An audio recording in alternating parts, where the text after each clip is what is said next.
Okay, we're back again for another episode of Mondays with Mitchell. I'm joined by none other than number 7, number 1 in your hearts, Mitchell Frazer, who's a wide receiver, senior wide receiver this year for the Jaguars.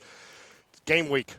Tell Yes, us sir. kind of the mood of the team. You're finally there, the excitement. Talk a little bit about the attitude of the team right now. I mean, we're fired up. I mean, we've been working on this all year, all summer, working hard, and it's finally here, and we get to show off.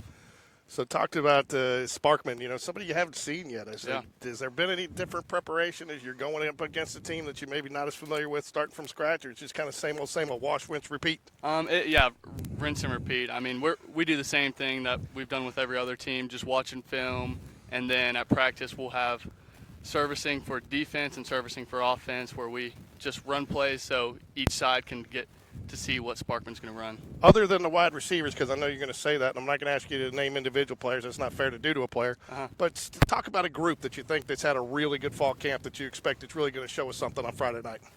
I think our linebackers they've had a really good camp, and we have a good group. I mean, they love to hit, and they're smart, and they attack the ball. Talk a little bit too about the confidence of your quarterback. He comes in last year. A sophomore, somewhat untested. He played a couple of games freshman year, but not a lot. Right. Has he kind of taken a little bit more of a veteran step onto the field with practice and looking at Friday night?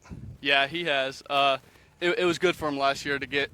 He got a full season, and he's used to it now, and he's really stepped up as being a leader of the team. One of the things I know about Brock is he plays a little bit with a chip on his shoulder. As humble as he is, you don't necessarily see it unless you. And I think you guys see it too. And more of the chip, not of anger, but determination. So a lot of teams, because he was young last year, took some advantage of him, blitzing some guys. Right. You see that kind of motivating him this year that, hey, don't do that to me. I'm ready to go. Oh yeah, no, he's gained a lot more confidence as a quarterback from last year to now, and I think it's just, I think he'll handle it well. So let me ask you, is there one play in particular, and I'm not going to ask you what it is, but you guys all as a wide receivers, you guys all kind of one play that's geared for you that you're like, I want to run that Friday night, that's my play? Yeah, there is. There's a couple plays like that, and some of the guys are like, we want this play because we want to make plays. Right. The last question I'm going to ask for you, special teams. Pulled out a lot of hair last year to start the season, a lot of new pieces and players.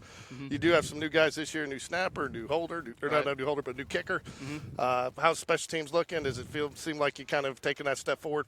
I think from last year to now, we've prioritized special teams more, and I think it's going to be a lot better this year of how we do it, and it's going to be more precise. Say that again. It's going to be more precise, and we're working on it to be our best. Okay, so give me one word that's going to describe the performance we see on Friday night. Dominant. Dominant. Okay, I like it. I like it. Well, there you go, folks. A player's perspective each week after the first week. Or after this week, Mitchell's going to get some players to join us, and we're going to talk to some players and get their perspective. But this is your opportunity to get the insight of the Spain Park Jaguar football program direct from a player. So go Jags. Good luck Friday night. Yes, sir. Thank you for having me. Go Jags.